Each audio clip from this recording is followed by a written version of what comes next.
Should Mahua Moitra be removed as a Member of Parliament if the Ethics Committee finds that indeed her login credentials were violated?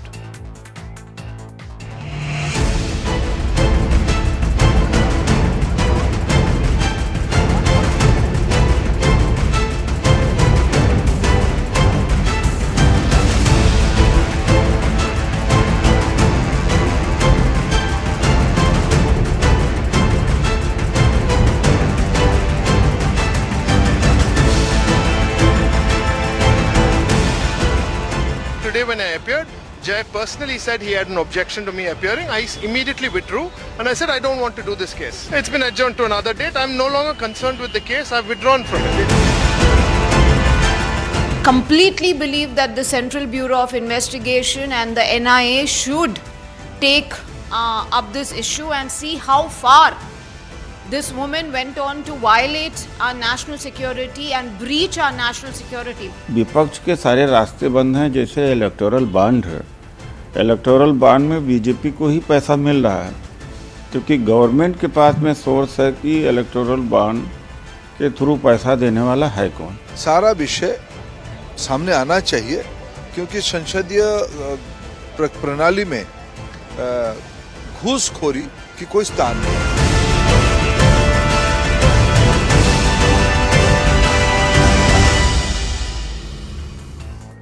All right, so this entire story got a massive twist with the claim last night by Darshan Hiranandani, the CEO of the Hiranandani Group, who went on to send this as a signed affidavit to the chairman of the Ethics Committee and his office. This is what he has alleged in that letter. As of now, these are allegations. They have to be investigated. Mahua Moitra was very ambitious and wanted to quickly make a name for herself at the national level. She was advised that the shortest possible route to fame is by personally attacking the Prime Minister Narendra Modi. The only problem was that Shri Modi enjoyed an impeccable reputation. She thought that the only way to attack Mr. Modi is by attacking Gautam Adani and his group, as both were contemporaries and they belong to the same state of Gujarat. She shared with me her email ID as Member of Parliament so that I could post the questions. Oftentimes those questions were against Adani, directly on her behalf when required. Now, over a period with my friendship with Miss Mahua Moitra, it grew. I also felt that through her, I would get support in other states ruled by the opposition. Importantly, she also made frequent demands of me and kept asking me for various favors which I had to fulfill in order to remain in close proximity with her and get her support. Now, this, like I said, is a claim made by Darshan Hiranandani, who is a corporate CEO on whose behalf Mahua Moitra was apparently asking questions, parliamentary questions, directed in the House, often against the Adani Group and its alleged proximity with the Prime Minister. Now, Mahua's claim after Mr. Hiranandani's explosive letter is that Mr. Darshan Hiranandani has not been summoned yet by the Lok Sabha Ethics Committee. The content of the letter, she says, is a joke. It's been drafted in the PMO. Every effort is being made to silence me because I've been questioning the government on the Adani matter. My closest friends have been threatened with raids and also that this is an establishment witch hunt. I will pay any price to protect my nation. In fact, Mahua Moitra continues to remain defiant, and we put out this reaction from the TMC MP. This is part of our Motorola India's Best 5G Smartphone tweet of the day.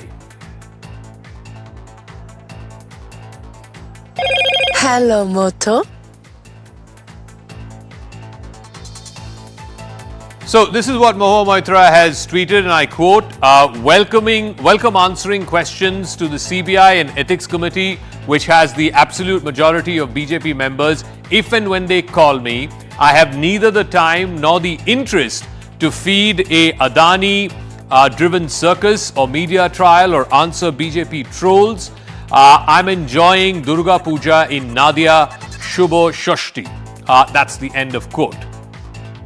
Now, before we go to our guests, we're getting a piece of breaking news that I need to go to right now. The Parliamentary Ethics Committee Chief, Vinod Sonkar, who's a member of the BJP, member of Parliament, he has reacted and he has confirmed that his office has indeed received Darshan Hiranandani's letter.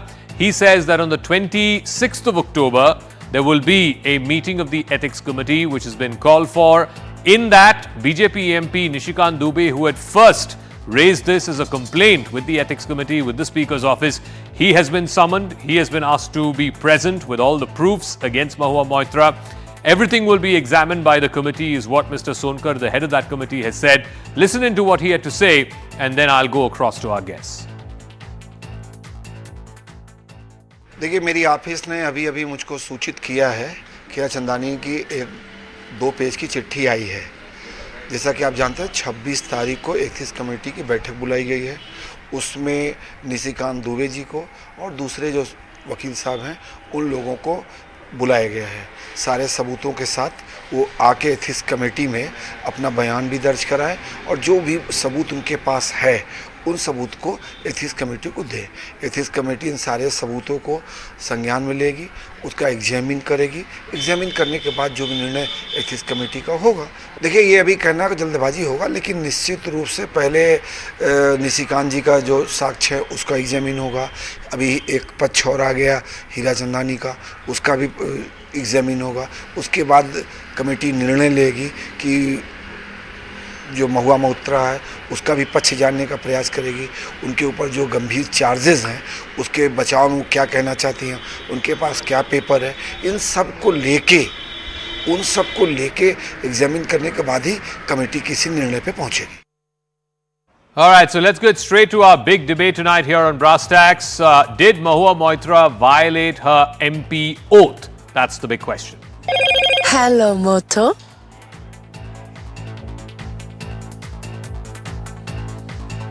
All right, let me go across to our guest now. Aman Sinha, senior advocate in the Supreme Court, joining us. Arun Anand is author and columnist. Siddhabrata Das is a political analyst and will defend Ms. Moitra. Anila Singh is spokesperson of the BJP. Let me start with Aman Sinha first. In your capacity as a senior lawyer, sir, prima facie, there is a charge that was first made by Mr. Nishikant Dubey. That charge has now been corroborated by one of the persons in this saga, Mr. Darshan Hiranandani. He has written to the Ethics Committee. Mahua Moitra is claiming that this is a joke, this whole thing has been drafted by the PMO and that she's being attacked and she's being targeted because she was attacking the Modi government for its alleged proximity to the Adani group. As of right now, these are allegations and allegations corroborated by a person in this saga, but should an investigation not prove whether those allegations are true, whether indeed Ms. Moitra compromised her login credentials and gave it to all and sundry to ask questions on her behalf and directly post them on the Lok Sabha website? Zaka, these are grave, serious allegations against a sitting MP for money laundering, for indulging in corruption, and not only that, undermining the sanctity of our parliament, undermining our national security itself. Handing out to your MP credentials, your direct login and access and password details, etc. to all and sundry would tantamount to that. I am sure investigative agencies would certainly examine that particular angle also. So therefore, a sitting MP undermining our parliament's sanctity, a sitting MP undermining our national security to that extent is something which is absolutely shocking and astonishing. And let me tell you, Zaka, that there are all ingredients of a criminal offense which are being made out very clearly. There is clearly the element of criminal conspiracy is made out. If bribe is given and bribe is taken, then certainly provisions of the Prevention of Corruption Act are attracted. And therefore, I am sure investigative agencies and prosecution would, as they go ahead, would examine all these angles. And in fact, the other larger angle, Zaka, which has emerged is that because Mahua Moitra was working under guidance of Rahul Gandhi, as it has emerged from affidavit of Darshan Hiranandani. And if that were to be the case, that angle also needs to be examined, because it seems that since Rahul Gandhi and Mahua Moitra and all the opposition, they have been not able to match or compete against the political standing of Prime Minister Narendra Modi ji. They are just trying to target him by one way or another. In fact, Okay, Mr. Hiranandani has said in his affidavit. I'll leave the politics aside for a minute. Let me deal with the legal aspects first. It's not about politics. Yeah. What I'm saying is that larger angle also has to be Got it. examined. Let me ask Siddhabrata Das.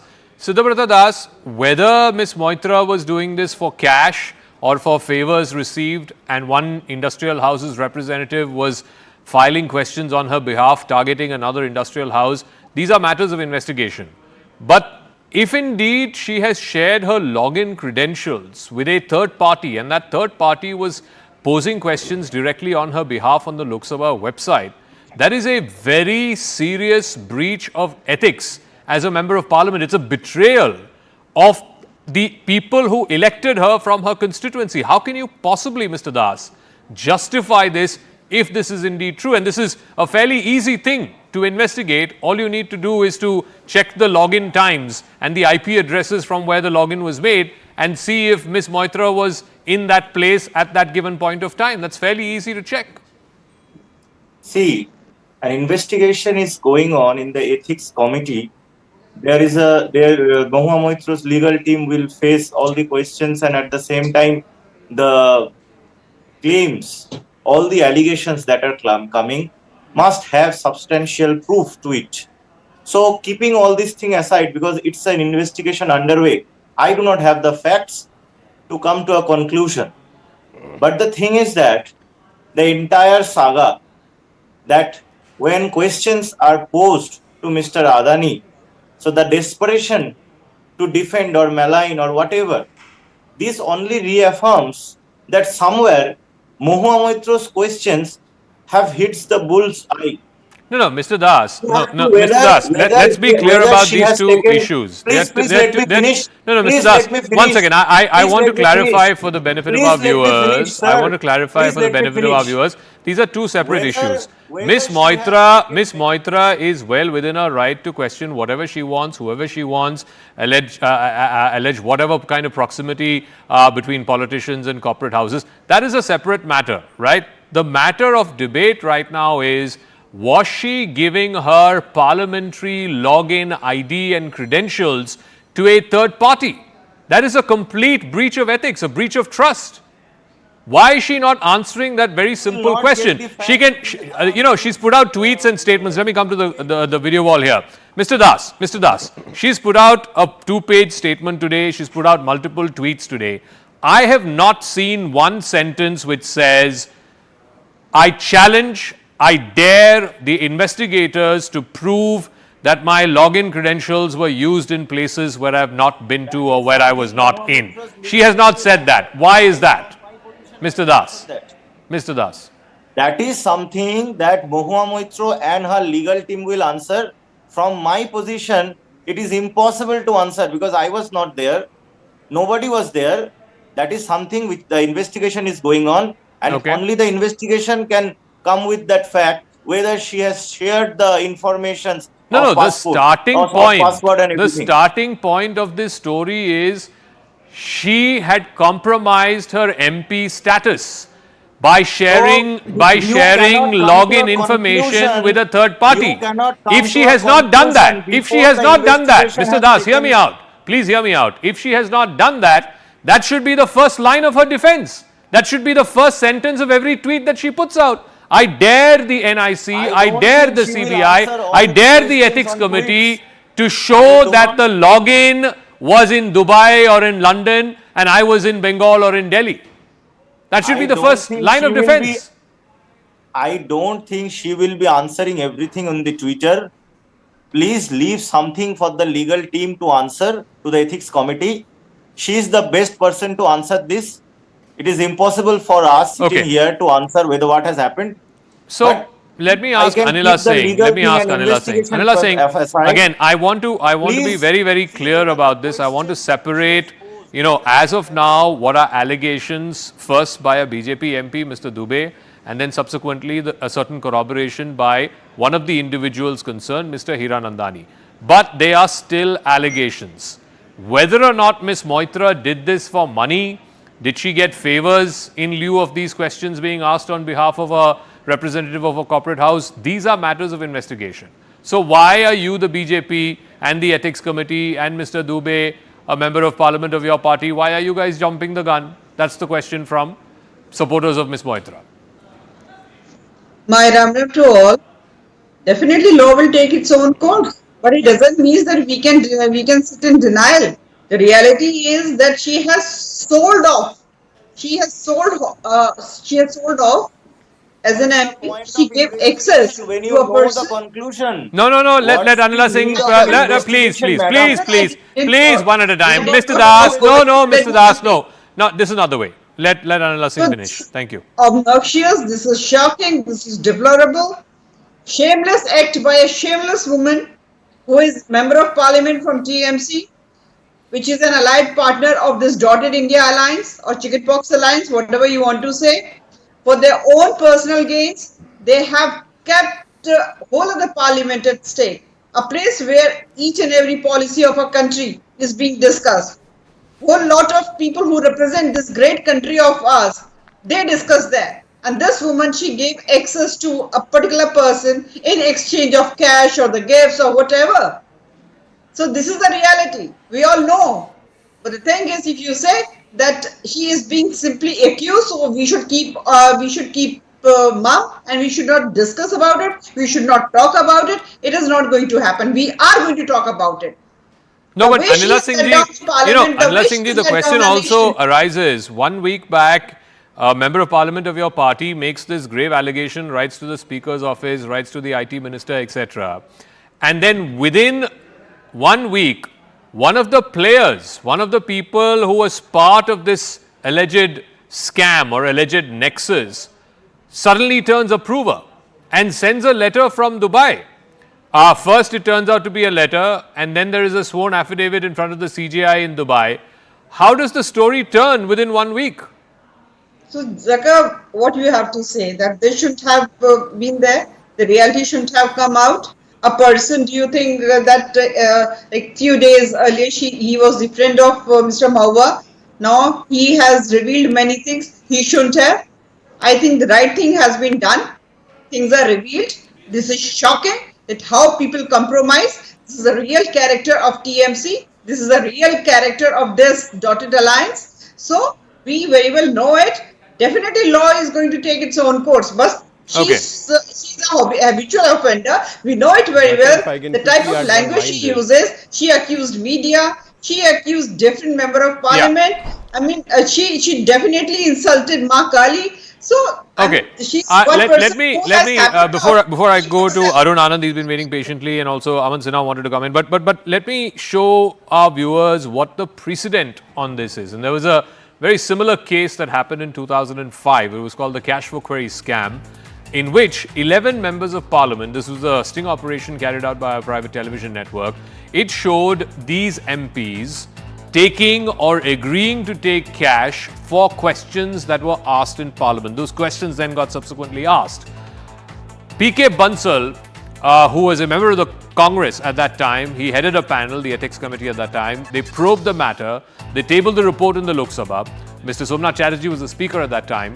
The ethics panel recommended stern action, including expulsion of those 11 members of parliament. There were 10 from the Lok Sabha and I think 1 from the Rajya Sabha.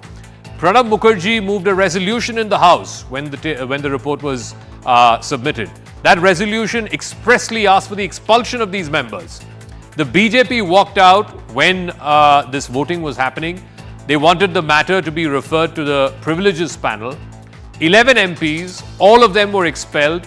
10 from the Lok Sabha, 1 from the Rajya Sabha. So this is the precedent in this case. This was in 2005. It was a sting operation done by a television network. And subsequently, because they lost their parliamentary privilege and their status and their the protection from arrest, as it were, for something that happened inside the House once they got expelled as members of parliament, subsequently there was a criminal investigation as well that was launched against these individuals. So let me ask Arun Anand this.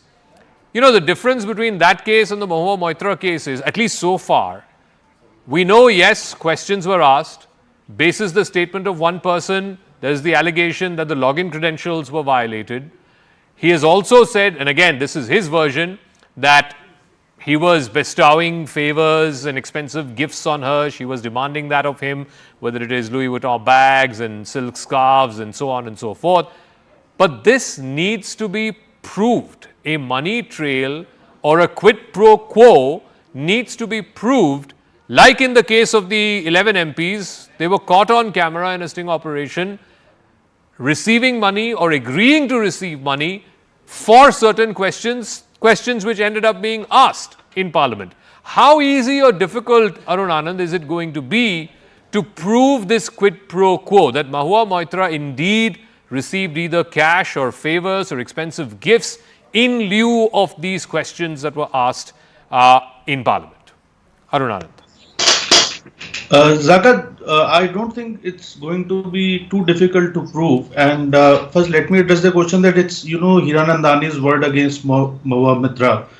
See, it always starts, with one person kind of spilling out the beans, and then generally the investigation, expands. It rarely happens that, that all the culprits or all the things, all the nuts and bolts in the puzzle, they don't open up simultaneously or at one point of time. There is always, one weakest link in the chain, which when opens up, then the investigation happens. Now, unlike 2005, now we have much greater, technology prowess where we can trace the digital footprints. So I think, as you had mentioned also, it's very easy, just look at the IP addresses, and Mahua Moitra has not addressed that question so far while talking about it. Yeah. So of course there will be technical investigation also, and due diligence needs to be done, because after all she is an elected member of parliament and she also has certain privileges. So of course I think I heard the comment of Mr. Vijay Sonkar. So it seems it will take some time. It is not, it's politically it appears to be an open and shut case, but of course due diligence needs to be done. One very significant thing which I want to bring out: the TMC leadership has not come out in terms of defending Mahua Moitra so far. Yes. Neither any of the leading members of the opposition alliance has come out. In fact, I was reading a statement. The only statement which has come was on October 20th by a Rajya Sabha member of TMC, Dr. Shantanu Sen, who said that we are watching, the TMC leadership is watching this whole controversy unfold very carefully, and a response will be given at an appropriate time. So the very fact that they are not coming in to defend outrightly Mahua Moitra, and neither, either of most of the opposition leaders, or in fact none of the senior opposition leaders, Congress has not commented on it, I believe, so far what I have read. Okay. So this shows that prima facie, I think she is on back foot. She is on a very weak and sticky wicket. Okay, so let me ask Aman Sinha, now the political question, Aman Sinha. This is obviously going to take some time. Yes, sir. The NIC will have to prove that the login credentials were violated, that she was not there when her parliamentary login was used to file questions. So this is obviously going to take some time. In the meanwhile, her political retort is, look, I'm asking tough questions of this government. I'm putting this government on the mat. Their alleged proximity to this corporate group, the Adani group, and therefore the government is using this to target me. How are you going to counter that? Zaka, as you just pointed out, and Arun Anandji was also mentioning, that during her course of all the statements that the concerned MP has made, not at any single point in time has she ever refuted the contents or the facts as stated in affidavit of Darshan Hiranandani. So obviously that will all be subject matter of investigation. However, even responding to one query which you were putting, that if there is commission of a cognizable offence which has come to anybody's knowledge, then they are duty bound to report it to the investigative authorities, to the police authorities, etc. So therefore, whatever BJP MP has done and the concerned lawyer, Mr. Jai, has done is absolutely in consonance with law.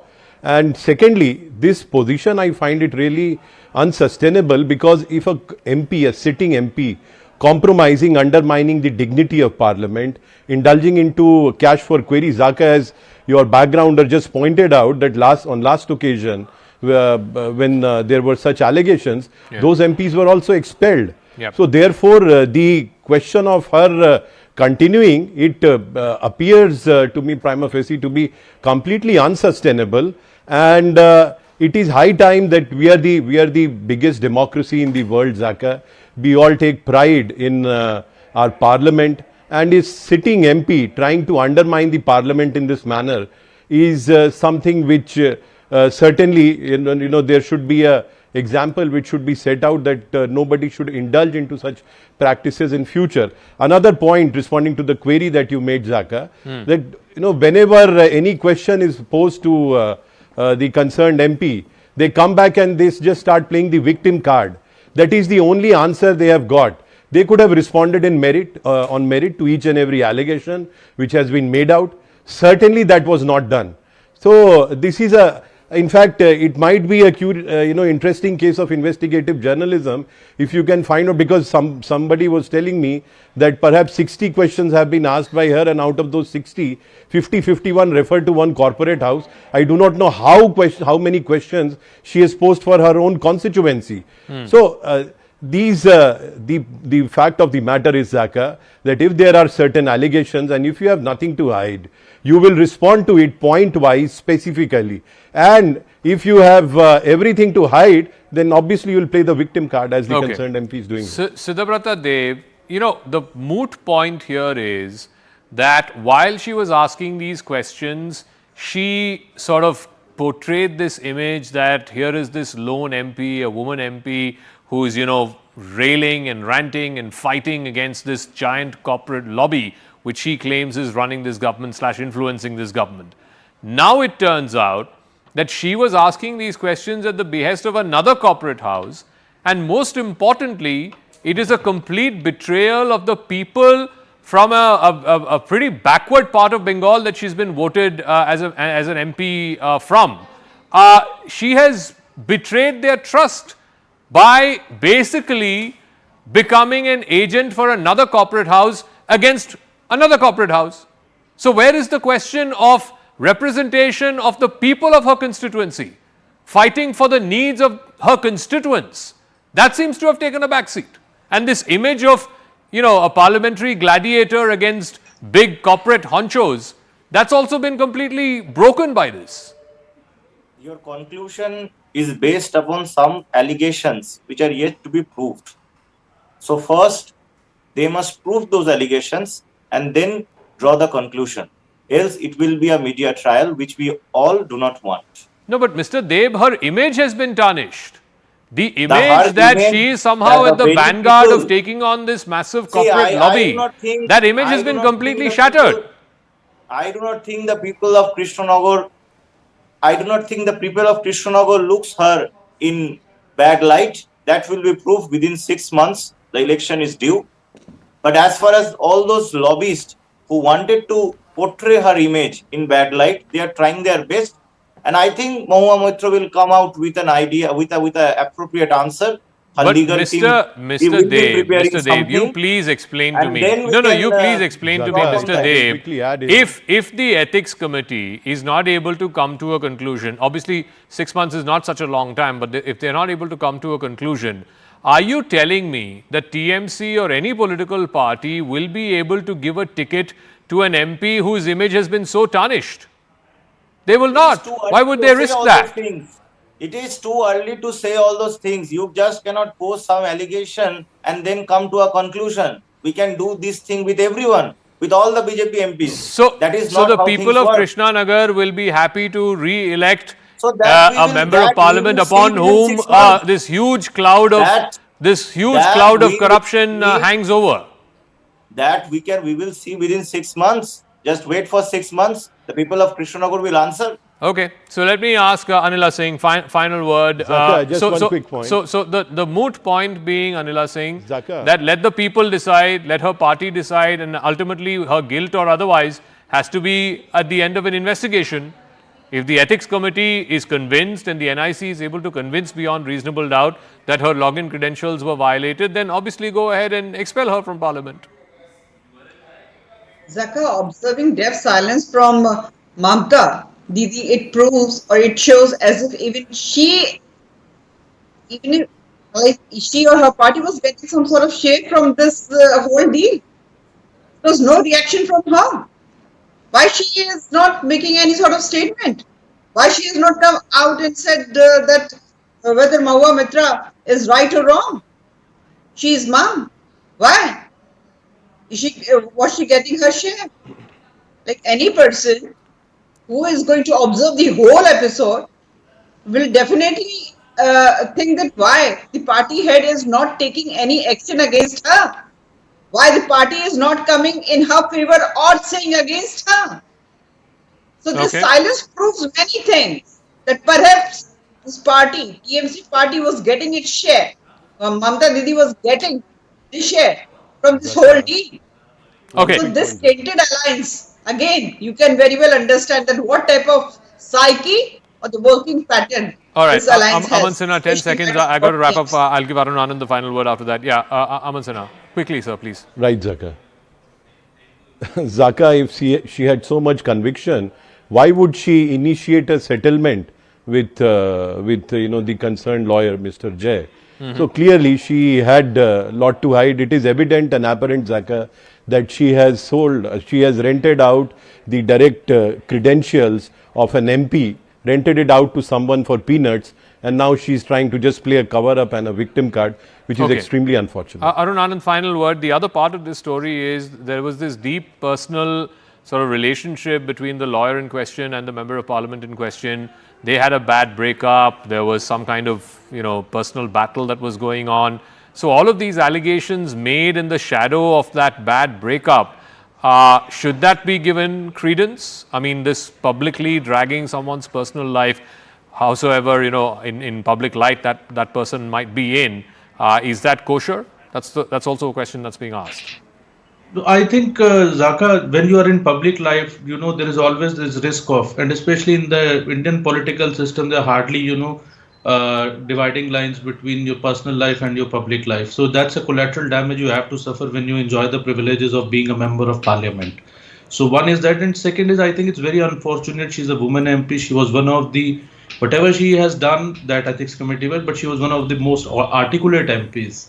And the way she has, it appears she might have undermined for this thing. So if it comes out, if the decision comes out against her, I think that will be very unfortunate. It also should kick off a debate, larger debate, that how we should ensure that our MPs do not misuse their positions at the behest of some lobbies. All right, we'll leave it at that. Thank you very much to all our guests. I guess the ball is now in the court of the parliamentary panel, the ethics committee.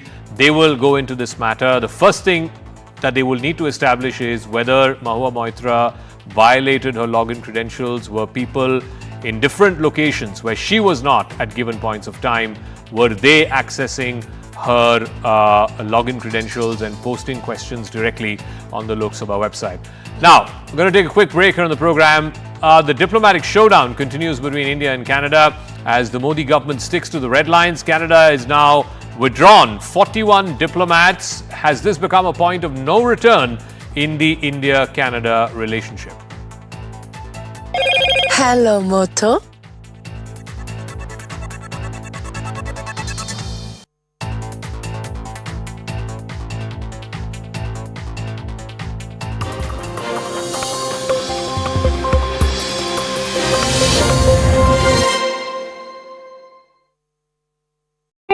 Employment, less rage, less grievances, less war when connected. It benefits the people who would benefit the people of the Middle East and would benefit us. American leadership is what holds the world together. American alliances are what keep us, America, safe. American values are what make us a partner that other nations want to work with. To put all that at risk, if we walk away from Ukraine, if we turn our backs on Israel, it's just not worth it. That's why tomorrow I'm going to send to Congress an urgent budget request to fund America's national security needs, to support our critical partners, including Israel and Ukraine. It's a smart investment that's going to pay dividends for American security for generations. Help us keep American troops out of harm's way. Help us build a world that is safer, more peaceful, more prosperous for our children and grandchildren. In Israel, we must make sure that they have what they need to protect their people today and always.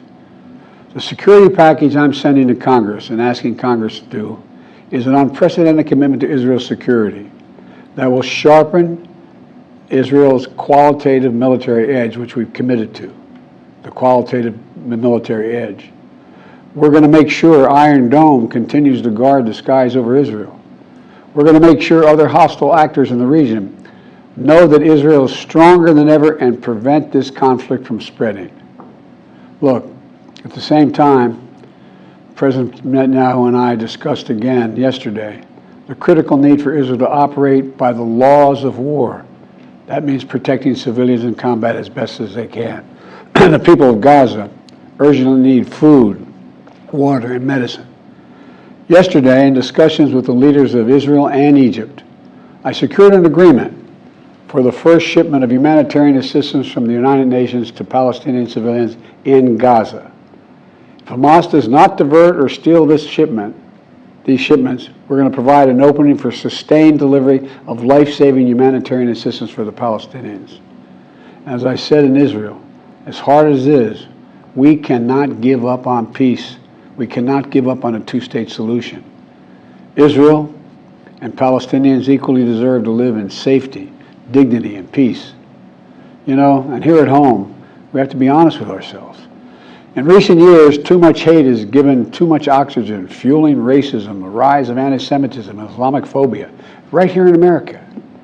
It's also intensified in the wake of recent events that led to the horrific threats and attacks that both shock us and break our hearts. On October 7th, terror attacks have triggered deep scars and terrible memories in the Jewish community. Today, Jewish families worried about being targeted in school, wearing symbols of their faith walking down the street, or going out about their daily lives. You know, I know many of you in the Muslim American community, the Arab American community, the Palestinian American community, and so many others are outraged and hurting, saying to yourselves, here we go again with Islamophobia and distrust we saw after 9/11.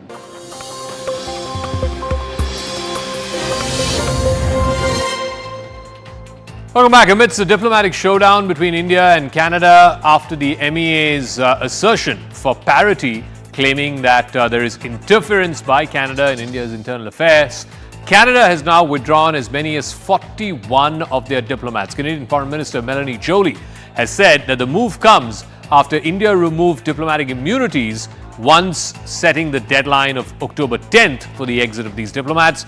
Now, all in-person services in Canadian consulates in Mumbai, Chandigarh and Bengaluru have been suspended.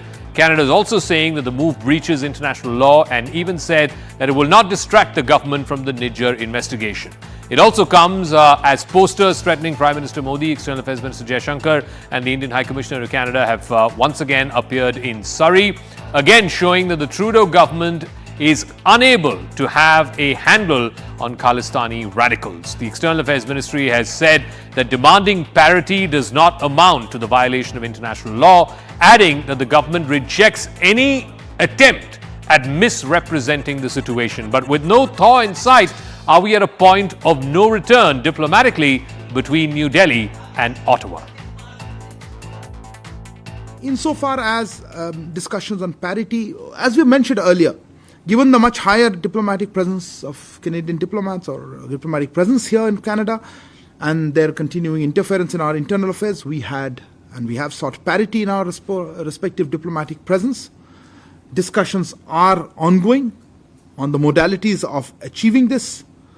As we mentioned, I think last week, given that Canadian diplomatic presence is very much higher, we would assume that there would be a reduction.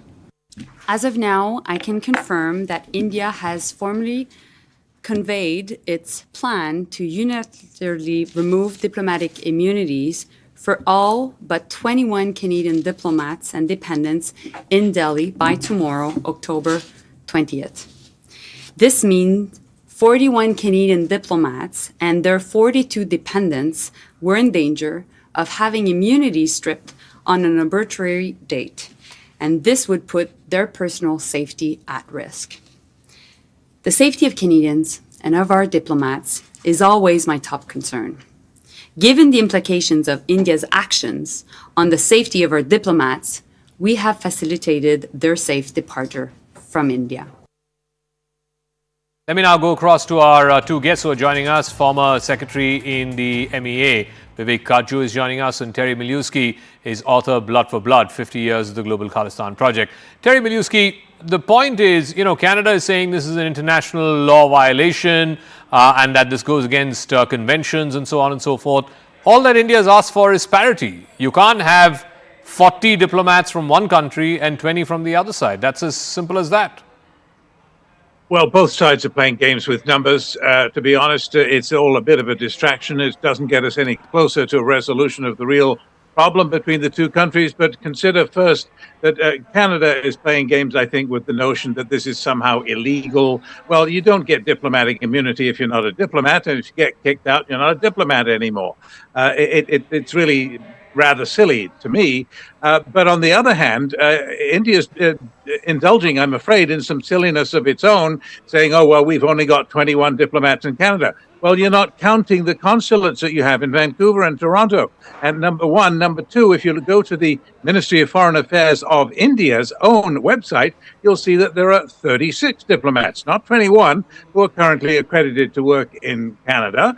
And in fact, if you add them all up, by those who are registered in Ottawa, all of the foreign affairs officials who are able to work in Canada, who are already registered on the registry as diplomats, able to work with diplomatic immunity in Canada, you get to about more than 60. So everyone's playing games and trying to make something out of nothing. This gets us nowhere, as I say, in terms of dealing with the actual problem which caused all of this. And in the short term, what's going to happen with all of these diplomatic reductions is that mainly it's going to be Indians that are going to get hurt. It's going to be Indian tourists can't get visas. It's going to be Indian business that can't go to Canada. It's going to be Indian students, of which there is a huge lineup, who can't get visas. It's a big business for Canada, yes, but it's Indian students that are going to suffer when they've got endless backlogs. They can't get their visas because they're not getting processed on time. We have like 100,000 just this year Indian students coming to Canada. 300,000 here already. There are a lot of Indians who are going to be suffering as a result of these reductions. So, Vivek Kaju, what would your response be as a former diplomat? One, Mr. Miliuski is saying the numbers are all completely all over the place. He says it's not 21. As per the MEA's own website, according to him, has 60-odd Indian diplomats across 3 missions there. And more importantly, we're already seeing the fallout of it. Canada has announced that because of this reduction to 21 diplomats, all in-person services are halted in their consulates in Mumbai, Chandigarh and Bengaluru. And Mr. Miliuski's point is that is going to hurt Indian people who want to go to Canada more than the other way around. 3 points, Zaka. The first, I think the Canadian Foreign Minister was completely wrong when she said that India violated any international norms or the Vienna Convention in asking for the withdrawal of Canadian diplomats. It's the sovereign right of any state to prescribe the number of diplomats it will accept from a sending state. And it is, of course, open to the sending state to prescribe the number of diplomats that it would accept. Normally, these things work on parity, and it's, of course, open to Canada if they feel that India has more diplomats to ask for the withdrawal of Indian diplomats. So let's keep that aside. Second, I think Terry was right that Indian students would suffer, but I would imagine that in the presence of Indian students, which he conceded himself, brings great business to Canadian educational institutions. After all, Canada does not accept Indian students out of altruism. I have not heard Terry say that all these Indian students are paid for by Canada. So, Terry, I would suggest that be a little cautious here. When it comes to educational business, your people are making a hell of a lot of money out of Indian students. So let's not get sanctimonious on this.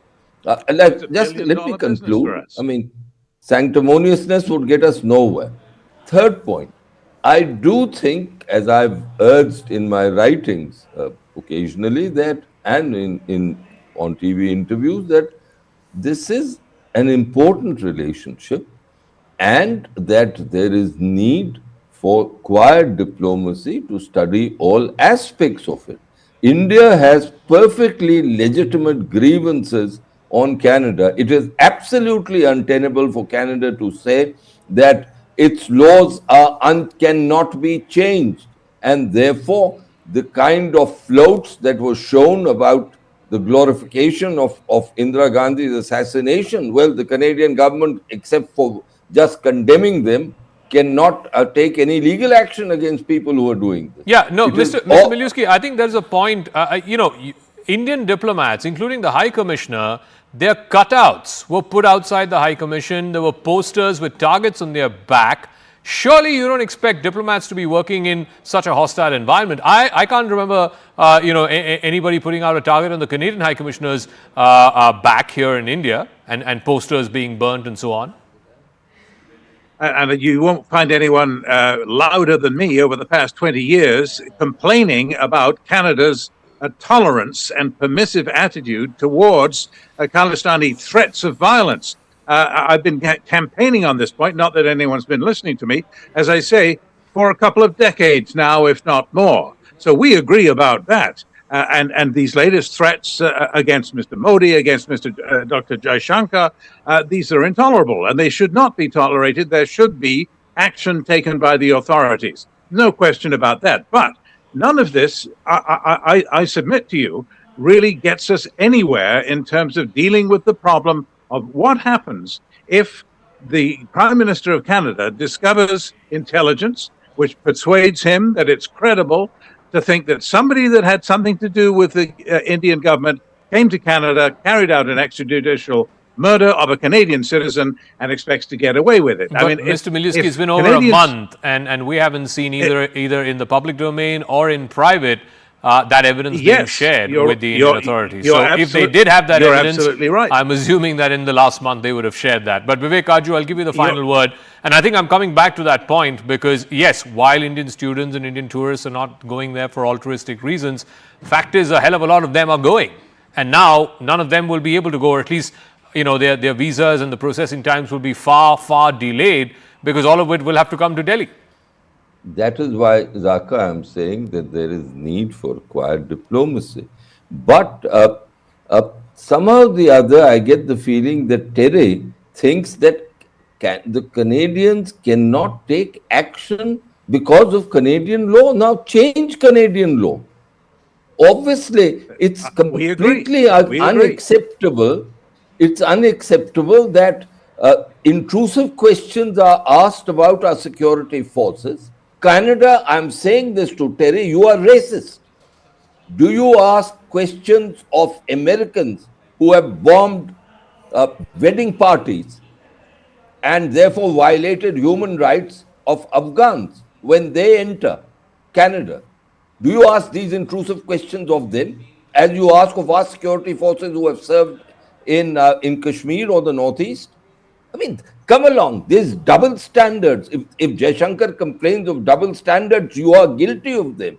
And this sanctimonious attitude that we are above everything else, we are a holy society, we are a law-abiding society. You just heard me say the exact opposite. Absolutely. All right, let's call time. Let's call it time on tonight's face-off because we are indeed out of time. But thank you very much, Vivek Kaju and Terry Miliuski, for joining us. Like they both said, I think this whole parity and diplomatic sort of back and forth, that is not the real issue. The real issue is how is Canada allowing this permissive attitude to Khalistani separatists, radicals, and despite this diplomatic low point, that still seems to continue. That needs to stop, and that is the moot point. That's the crux of the matter.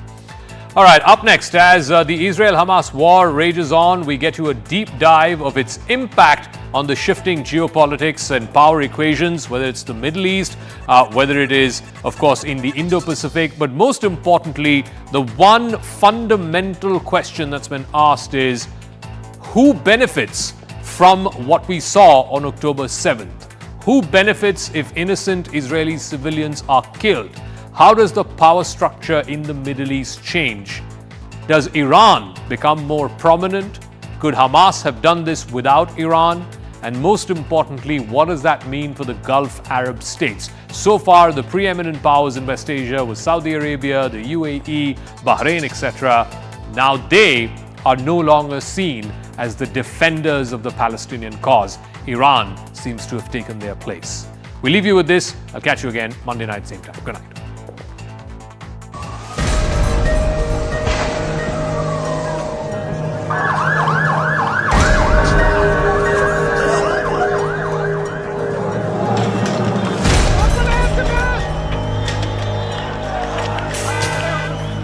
One question that's been asked time and again in the last 2 weeks after the brutal terror attacks on October the 7th is this: who stands to benefit by butchering innocent Israeli civilians? And the answer to that is quite obvious. Iran stands to gain significantly from the recent events in the Middle East. The violence that we've seen goes far beyond just the Israel-Palestine conflict. It is not just another chapter in a long-standing struggle. The brutality that we've seen has a political intent, or to put it more accurately, an anti-political intent. It's aimed at undermining any possibility of political agreement between Israel and Palestine, and more importantly, the emerging peace d'entente between Israel and its Arab neighbors. The shock around the world at Hamas's attacks stems from the sheer brutality and the fear of a broader regional war. But the big question is, can diplomacy and deterrence prevent this from escalating into a much larger conflict? What is also clear is that the Middle East policies of the Western world are in a shambles. This is not just about the United States, it also affects the European Union. We are witnessing a global shift in geopolitics. It's often called as a multipolar world, where no single bloc or no single country or entity leads to some kind of Western dominance. America is no longer the world's policeman. In this new world order, more and more countries, more and more emerging powers are asserting their interests, which is inherently not a bad thing. It could lead to a fairer global distribution of power. However, what that is also doing is it's emboldening radical actors and their supporters to take greater risks globally, to launch more and more dramatic attacks across the world. Now just look at the last year or so. Russia's war on Ukraine, that has pushed the envelope of what is conceivable in foreign policy. Russia basically attacked another sovereign state in Ukraine, and neither the United Nations Security Council nor NATO could do a thing about it. That, of course, has led to more wars. Azerbaijan viewed a weakened Russia as an opportunity to put pressure on Armenia. For a number of years now, Armenia was considered as some kind of a client state to Moscow. There was a war in the Armenian region of Nagorno-Karabakh, which Armenia says there was a mass genocide of Armenian Christians. And that's not all. China too feels emboldened to pressurize Taiwan with increasingly aggressive maneuvers. And now this latest attack on Israeli civilians. And all of this has happened in the last year to 18 months.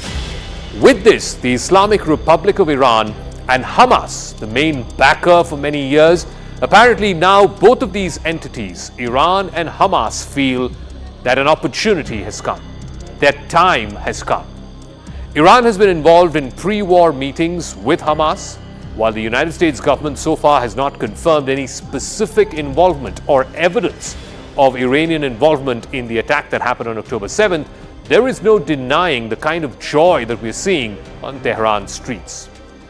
This is not just part of any street folklore. Iran has openly declared genocidal intentions towards Israel. Israel today is in a vulnerable position. Particularly, it has Hamas on the southern side, it has Hezbollah in the northern side of the country in the border with Lebanon, and it has a massive rocket arsenal that can target Israel almost at will. Already, we are seeing repeated attacks from southern Lebanon into northern Israel. More importantly, as and when Israel launches its ground offensive into northern Gaza, its soldiers will have to look over their shoulder northwards for any possible thwarting by Hezbollah. If Israel suffers heavy losses in Gaza, then Iran might open a second front in the north, and that would pose an existential threat to Israel. In response, the United States has dispatched two of its biggest aircraft carriers, the USS Gerald Ford and the USS Dwight Eisenhower, to the eastern Mediterranean Sea in a bid to deter not just Hezbollah, but also indirectly threaten Tehran with retaliation. Even if the United States manages to contain this conflict, Iran gains by hijacking the Palestinian cause. The message from Tehran is clear. They are the ones who are supporting the axis of resistance, while the Arab states are normalizing ties with Israel. And that leaves the Palestinians much in the lurch. This is as much a signal to Riyadh, Dubai, and Manama as it is to Tel Aviv. From the Arab states being the upholders of the Palestinian cause, Iran has now taken that position. This message will not be missed on the Arab street. Tehran wields significant influence in the Arab world through its proxy terrorist groups operating in Gaza, Lebanon, Yemen, Syria, and Iraq. Arab states are seen as powerless, almost like humiliated bystanders in this region, with their populations sympathizing more and more with the Palestinians. So Iran stands to gain influence, it gets a stronger regional position, and more importantly, it gets the ability to shape the fate of the Middle East. But this is also a loud and clear message to Washington. The ongoing war benefits Iran by undermining US strategy that led to the 2020 Abraham Accords. These accords aim to establish peace and cooperation between Israel and some of its Arab neighbors. The UAE, Bahrain, and later Sudan and Morocco got added to it. This was, of course, mediated by the United States. This was an American brainchild. The previous strategy was about a two-state solution between Israel and the Palestinians, and then peace. The new approach prioritized peace first, and then potentially moving towards a two-state solution. Iran and its proxy, Hamas, oppose any Israeli-Arab alliances or any improvement in the Palestinian situation. Their goal is the destruction of Israel, which they don't even recognize as Israel. They don't even recognize its right to exist as an independent sovereign state. Hamas, in fact, has explicitly said so in its Charter of Existence. Now, this explains why Iran and Hamas want to prevent a Saudi-Israel rapprochement, which is a key goal of President Biden's foreign policy. Talks were progressing, but the ongoing war and the potential Palestinian casualties make further reconciliation between Saudi Arabia and Israel very unlikely in the near future. So much so now, the Saudi Crown Prince Mohammed bin Salman has reverted back to the kingdom's age-old position that the two-state solution will have to be based on the 1967 borders, something that Saudi Arabia has not raised publicly for decades now. America's position as the global arbiter of power is under threat because its traditional alliances in the Middle East are being challenged. There is a direct threat to the NATO alliance in Europe's borders, and most importantly, there is the great power competition with China, which could reshape both global geoeconomics and geopolitics. America, the global Goliath, is now being challenged by the little Davids who are willing to risk their slingshot at America's eye.